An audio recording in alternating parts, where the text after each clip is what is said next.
I'd be... Glad I caught you. Welcome to MsMojo, and today we're counting down our picks for the vilest of the vile animated and live-action Disney Pixar baddies from every year this century so far, from 2000 to 2023. We're discussing exactly what makes them so despicable, so expect major spoilers ahead. Oh, Sid. Do. I insist. I'm intrigued. 2000, Yzma, The Emperor's New Groove. Pull the lever, Kronk. The beginning of the century was a promising start for Disney villainy, with the magnificence of the Firebird and the chaos of Morgana and evil Emperor Zurg. However, the one who ultimately takes the crown in 2000 is the dastardly Yzma. Take it, Kronk. Feel the power. Oh, I could feel it. Our moment of triumph approaches! Once Emperor Kuzco's advisor, she vowed revenge against him and would undercut him in any way possible. Of course, her hilarious dynamic with her henchman Kronk is part of her iconic charm. But what makes Yzma an undeniably great nemesis is her chaotic, overly dramatic personality, made even more memorable by the late Eartha Kitt's stellar performance. Even after the original The Emperor's New Groove film, Yzma continued to dominate every appearance she had, with Kronk not too far behind. How did you get back here before us? How did we, Kronk? Well, you got me. By all accounts, it doesn't make sense. Oh well, back to business. 2001, Randall Boggs, Monsters, Inc. May the best monster win. I plan to. 2001 gave us the opportunistic, conniving energy of Commander Rourke and the stereotypical meanness of Lana Thomas. Better yet, it struck the perfect balance between those traits with Monsters, Inc.'s Randall. Randall perfectly captures that weaselly coworker who will do anything to rise to the top, but with a frightening twist. You still think this is about that stupid scare record? Well, I did. Right up until you chuckled like that, and now I'm thinking I should just get out of here. Sure, the true mastermind is the company's corrupt CEO, Waternoose, but Randall is the bigger threat with his camouflaging abilities and ruthless, underhanded tactics. Tragically, Monsters University revealed that he was once a friendly monster hoping to be popular. Unfortunately, a broken ego and obsession for glory brought out the worst in him, and led to his ultimate downfall and banishment. Mama, another gator got in the house. Another gator? Give me that shovel. Come here. Get him, Mama. Get that gator. 2002, John Silver, Treasure Planet. He'll be coming soon. I can't let them find this. Who's coming?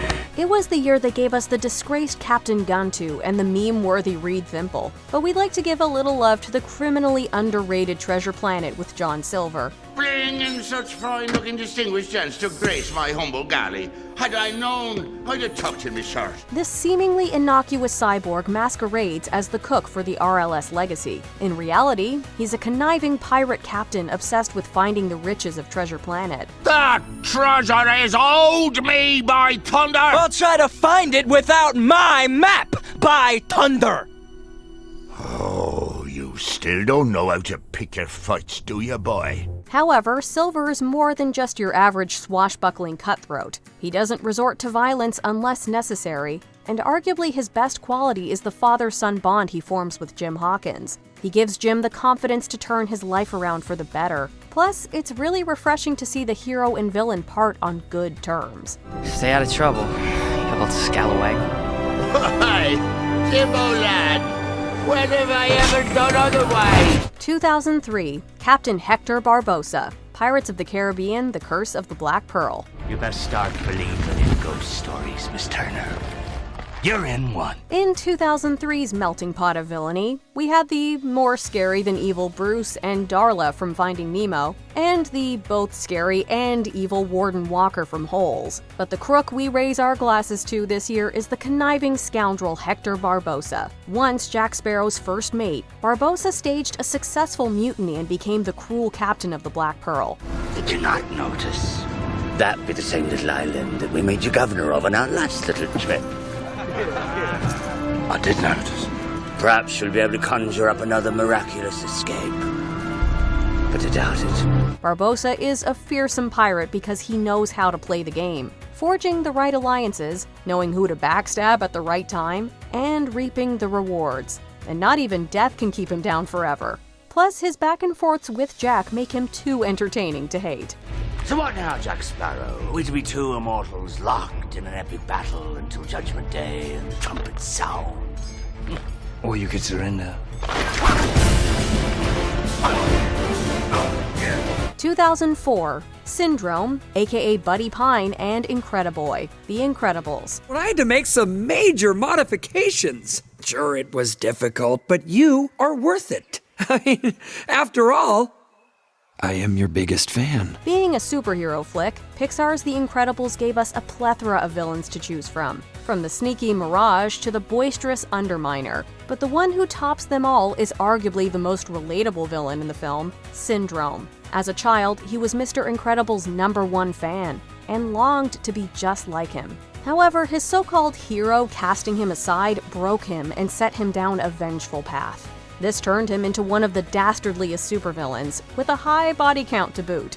turns out there are a lot of people, whole countries, who want respect, and they will pay through the nose to get it. How do you think I got rich? I invented weapons, and now I have a weapon that only I can defeat. Unfortunately for him, even he is no match for a super's greatest weakness, capes. Hopefully his story teaches us to be extra careful when dealing with troubling fans. I seem to recall you prefer to work alone. 2005, Jadis the White Witch, The Chronicles of Narnia, The Lion, the Witch, and the Wardrobe. You're not going to kill me? Not yet. We have work to do. In 2005, Disney struck gold when they began their adaptation of the Chronicles of Narnia book series, starting appropriately with The Lion, the Witch, and the Wardrobe. Naturally, we'd say much of that success is thanks to the titular witch herself. The self-proclaimed ruler of Narnia has blanketed the world in a never-ending winter, and gleefully silences anyone who opposes her. Think about whose side you're on, Edmund. Mine? Or theirs? As if her magic wasn't frightening enough, she's also a master at emotional manipulation, preying on anyone she deems useful, and essentially blackmailing anyone who's in her way. Thankfully, it only takes the bravery of those willing to fight for the true ruler of Narnia to topple her icy regime, but there's no denying she's an impressively despicable foe. In that knowledge, despair. 2006, Davey Jones, Pirates of the Caribbean, Dead Man's Chest. Do you feel this? Do you feel that dark abyss? Everyone meets their fate eventually, and if you perish at sea, you may be unfortunate enough to have a run-in with Davey Jones himself. Once an ordinary sailor, he fell for a sea goddess and became condemned to transport lost souls to the afterlife or recruit them as part of his fishy crew aboard the Flying Dutchman. Life is cruel. Why should the afterlife be any different? It would be wise not to make a deal with Jones. If you can't repay your debt, he has a monstrous kraken to drag you down by force. Despite his viciousness, he is a devil of principles who suffers from a broken heart. What's really frightening is that even if you can kill Jones, who says the story ends there? Let no joyful voice be heard. Let no man look up at the sky with hope. And let this day be cursed. 2007, Chef Skinner, Ratatouille. Welcome to hell. Now, recreate the soup. Queen Narissa made a devious entrance in both the live-action and animated worlds in 2007's Enchanted. But for this year, we'll be focusing on a nasty doer in Paris, France in Ratatouille. Although Anton Ego is a frightening critic, he's only doing his job and isn't inherently evil. Whereas Chef Skinner, the former sous chef of Gusteau's, is a deceitful, angry little pipsqueak. Isn't it good to have Gusteau's name getting headlines? Not that they're over his face! Gusteau's already has a face, and it's fat and lovable and familiar, and it sells burritos! He sullies the restaurant's good name to rake in the profits and will stoop to any depraved level to spite those who have wronged him. The most twisted part is that despite the happy ending for our main characters, Skinner still kind of gets the last laugh in the end. but hopefully he'll never cook in this town again. You get out of my office. He's not in your office. You are in his. 2008, Otto WallE. Sir, I insist you give me the plan. Otto, get out of my way. We cannot go home. What are you talking about? Why not? That is classified. Over 700 years in the future, Earth has been abandoned following a flux increase of toxicity, and the last of humanity was shipped into space on board various spacecraft. These ships are all controlled by autopilots, including one named Otto. We won't be the first or last ones to point out he's Pixar's very own HAL 9000 from 2001: A Space Odyssey. In a world with complex robots like WallE or Eve, Otto is cold and operates purely on reason. However erroneous it may be. Otto, things have changed. We've got to go back. Sir, orders are, do not return to Earth. But life is sustainable now. Look at this plant. Green and growing. It's living proof he was wrong. Irrelevant, Captain. He isn't even aware of any malice or pain his actions cause. All he knows is his programming and the orders he's been given. That is arguably more terrifying than a villain who's fully aware of their misdoings. All communications are terminated. You are confined to quarters. No! Mutiny! Mutiny! 2009, Dr. Facil, aka the Shadow Man, the Princess and the Frog. Come on, boys. Won't you shake a poor sinner's hand?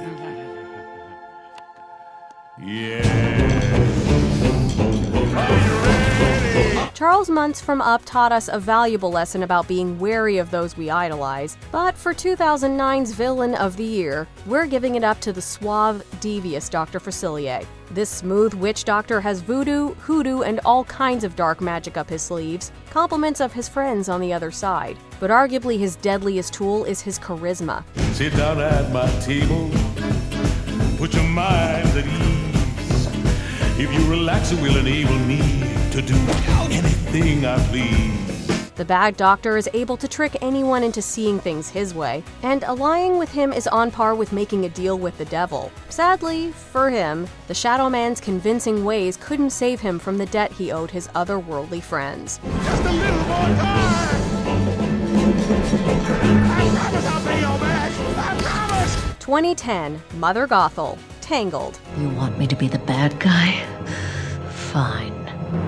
Now I'm the bad guy. While 2010 gave us plenty of heavy hitters such as Lotso or the Red Queen, our choice for this year hits closer to home. Obsessed with preserving her fleeting youth, Mother Gothel abducts Rapunzel and keeps her isolated in a tower, using her adoptive daughter's magical hair for her own selfish needs. She manipulates poor Rapunzel to feel dependent on her and is even willing to kill to get what she wants. Oh, don't worry, dear. Our secret will die with him. And as for us, we are going where no one will ever find you again. While evil matrons are nothing new to Disney, Gothel's emotional puppetry makes her 5 times as despicable. To make it even worse, the Tangled series reveals that she abandoned her biological daughter to take Rapunzel. Wow, lady. Oh, great. Now I'm the bad guy. 2011, Texley, Tex Richmond, The Muppets. It's great to be me, yeah! Correct! Hey, sing it again! Ooh, it never gets old. Muppets are a waste of time, oh, can't you see? Little Muppets, time to give up your dream. 2011 saw the triumphant theatrical return of the Muppets, but there's still one major obstacle standing in their way: Mr. Tex Richmond. This conniving oil baron aims to tear down the Muppet Theater to take the oil underneath, and has no qualms about sabotaging the troupe to get what he wants. Those Muppets, they think they're so funny. Well, it looks like the joke's about to be on them. Maniacal laugh. Maniacal laugh. His villainy may be cliched, but his inability to laugh is kind of tragic, especially if he's too bitter to laugh at the iconic comedy team. The fact that he wins in the end only adds to the whole affair. Of course, the Muppets' popularity, plus a hilariously convenient accident and Mr. Richmond seeing the error of his ways, ensures that our favorite puppet family will never truly be gone. This just in! Richmond gives back Muppet Theater and name. Change of heart, nothing to do with head injury. 2012, King Candy, aka Turbo, Wreck-It Ralph. One of these things is not like the others, it's you! We're going to give you a nice new home. 2012 was a crowning year for corrupt royals. Brave gave us Mor'du, the arrogant prince turned bear. Wreck-It Ralph, for its part, gave us our pick for this list, King Candy. On the surface, Candy is the eccentric ruler of Sugar Rush who only wants the best for his people. But in reality, he's the disgraced video game character, Racer Turbo. And I did not reprogram this world to let you and that Holocaust riddled warthog take it away from me! His ego drove him to abandon his game and take over a more popular racing game. Sometime after that failed, he entered Sugar Rush, turning the kingdom's true ruler, Vanellope, into an ostracized glitch. His selfishness and willingness to hurt everyone around him just to satisfy his thirst for power make him more of a villain than Ralph could ever be. I should thank you, but it'd be more fun to kill you. 2013, Prince Hans of the Southern Isles, Frozen. Okay, can I just say something crazy? I love crazy. All my life has been a series of doors in my face, and then suddenly I bump into you. I was thinking the same thing. At first, Prince Hans of the Southern Isles seemed like your typical Disney love interest, chivalrous, brave, and with a semi-adorable chemistry with Anna. But near the end of the film, his actual personality becomes evident. In reality, he's an opportunistic creep desperate to rule a kingdom, and he isn't above manipulation, sabotage, or murder to get what he wants. As heir, Elsa was preferable, of course, but no one was getting anywhere with her. But you, Hans. You were so desperate for love, you were willing to marry me just like that. He had been toying with Anna since they met, using her loneliness to get closer to the kingdom and scheme to take Elsa out the first chance he got. Not only is he a great example of a twist villain, he also proves you shouldn't give your trust away too freely. Plus, seeing him get his comeuppance is extremely satisfying. The only frozen heart around here is yours.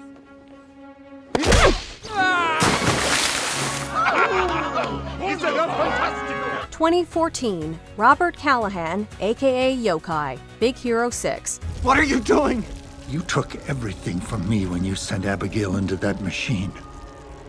Now I'm taking everything from you. 2014's Maleficent turned Sleeping Beauty's King Stefan from a humble ruler into a monstrous man. Meanwhile, that same year, Big Hero 6 introduced the mysterious yokai, or should we say, Professor Callahan. For context, Callahan is a respected university professor who supposedly perishes in an explosion. In reality, he fakes his death to steal microbots, and dons the cloaked supervillain identity to enact revenge on the company that took his daughter away from him. Tadashi, just let him die. Give me the mask, hero. He went in there to save you. That was his mistake. We want to sympathize with him as a broken-hearted father, but the way he callously disregards how one of his students sacrificed themselves to save him in the movie left a sour taste in our mouths. Of course, that's why he's the villain of 2014. Please, let me go. I'll give you anything you want. I want my daughter back. 2015, Lady Tremaine, Cinderella.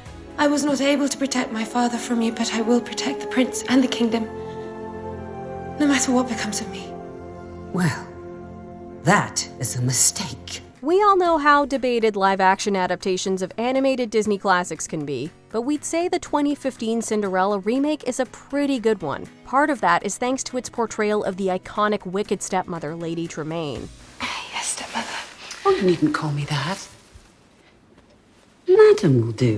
The animated version of the spiteful matriarch was absolutely terrifying with how little we knew about her. Meanwhile, the 2015 flick gave some much-needed characterization, providing somewhat sympathetic reasoning for descent into wickedness and adding an extra sociopathic layer to her role.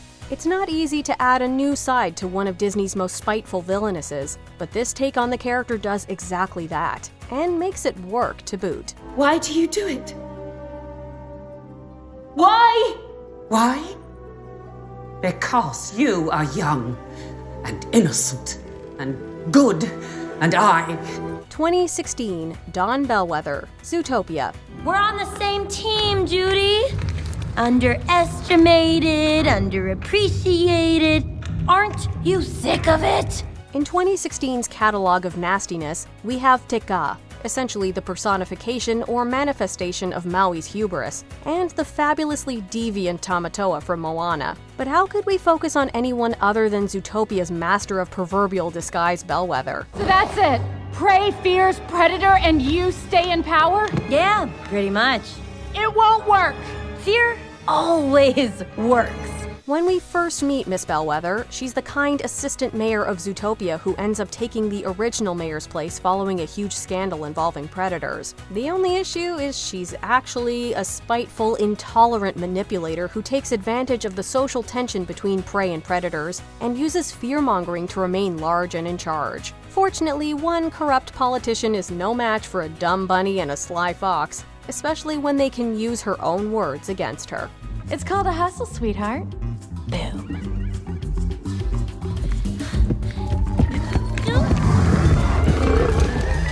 2017, Ernesto De La Cruz, Coco. Success doesn't come for free, Miguel. You have to be willing to do whatever it takes to seize your moment.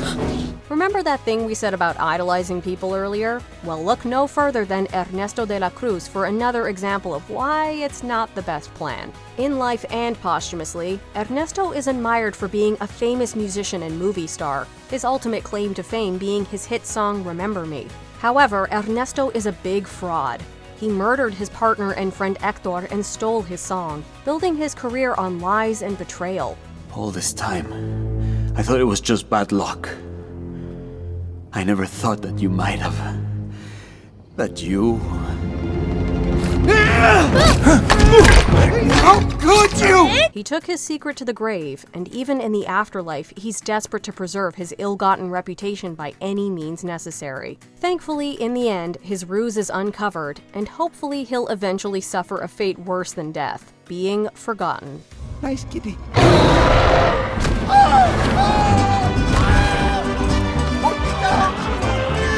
2018, Evelyn Deor, Incredibles 2. I counted on you. That's why you failed. What?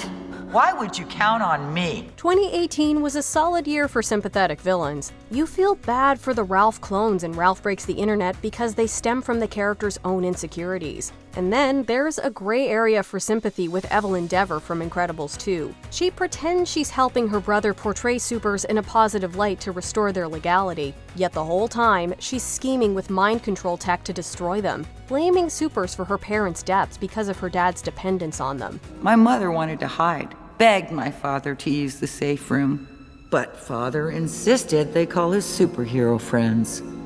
He died. Pointlessly. Stupidly. Waiting for heroes to save the day.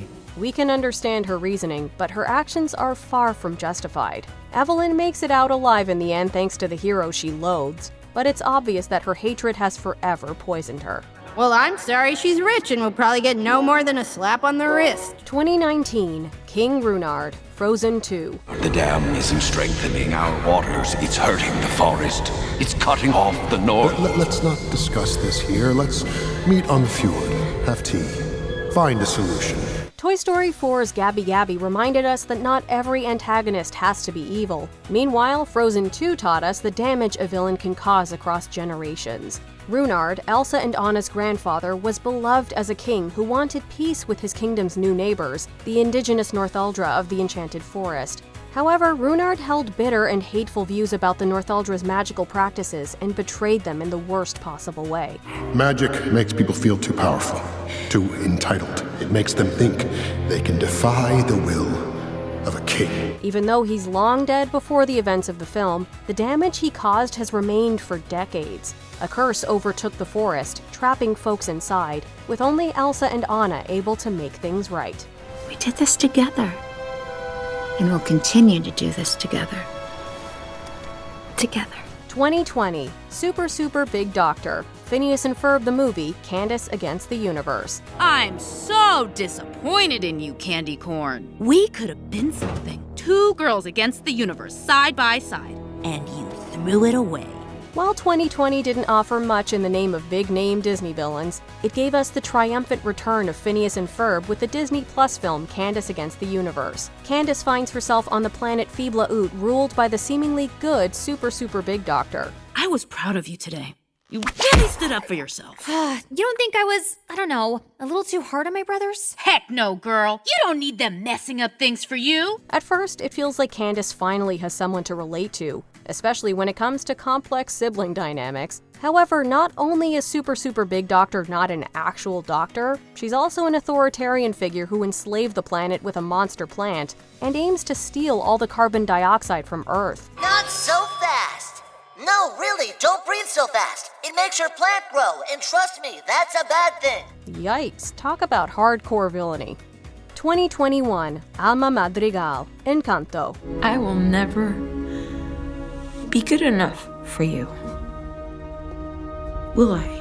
Abuela Alma is the matriarch of the Madrigals and strives to use her family's mystical gifts to serve the community. Alma isn't a malicious woman, especially compared to someone like Baroness von Hellman from Cruella, but her perfectionism has created a toxic environment. Look around. We must protect our family, our Encanto. We cannot lose our home. Most of the family feels pressured to please her. She drives her son Bruno away instead of believing in him, and ostracizes Mirabel because she doesn't have a gift, leaving her to doubt her place. This was unintentional, and she made amends in the end, to be sure. We definitely love her, but you also can't deny the harm she caused herself and her family. It's a nuanced place in the Disney Villains Hall of Fame, but it's hers nonetheless. I thought we would have a different life. I thought I would be a different woman. 2022, Sweet Pete, Chippendale Rescue Rangers. Peter, is that really you? You got old. Yeah, death is coming for us all, kid. Between the well-intentioned but overbearing Ming Li, the interesting Zurg, and Queen Bee turned actual Queen Malvina, 2022 had a variety of villainy. But our top choice is undeniably one of the most twisted baddies. Remember Peter Pan from the 1953 film? Hollywood turned its back on his cartoon actor when he got too old, and he went down a dark path, taking on the name Sweet Pete and becoming a mob boss for the Valley Gang. At least, that's the story Chippendale Rescue Rangers tells. So how's this for a break? I'm thinking it's time for a Chippendale reboot. His crimes are nothing less than despicable, kidnapping indebted toons, turning them into bootleg characters, and profiting off their films. We're not sure which is more frightening, his behavior or the commentary on what Hollywood can do to a young actor. This business can be so tough. You said it. Before we continue, be sure to subscribe to our channel and ring the bell to get notified about our latest videos. You have the option to be notified for occasional videos or all of them. If you're on your phone, make sure you go into your settings and switch on notifications. 2023, King Magnifico, Wish. All I really want is just a little respect. And this is the thanks I get. Disney villains were relatively scarce in 2023, the main noteworthy baddies being the live-action versions of Ursula and Captain Hook. But then, King Magnifico dazzled the silver screen in Wish. This smooth, magnetic sorcerer rules over the kingdom of Rosas and can grant wishes for his subjects. He's the sole decider of which wishes do or don't get granted, but he's not acting out of goodwill by the time we get to know him. He demands his subjects' respect by dangling the possibility of their wishes coming true. You've completely missed the point. People come here because they know they can't make their own dreams come true. The journey is too hard, it is too unfair. They give their wishes to me, willingly, and I make it so they forget their worries. While Magnifico isn't the most complex bad guy, he feels very nostalgic, reminding us of the studio's classic villains in some ways. That's certainly appropriate for celebrating 100 years of Disney animation. The people of Rosas are good. They deserve more than— I decide what everyone deserves. Who's truly been the foulest of the foul this century so far? Debate it in the comments. What about dinner? Kronk, this is kind of important. How about dessert? Well, I suppose there's time for dessert. Do you agree with our picks? Check out this other recent clip from MsMojo. And be sure to subscribe and ring the bell to be notified about our latest videos.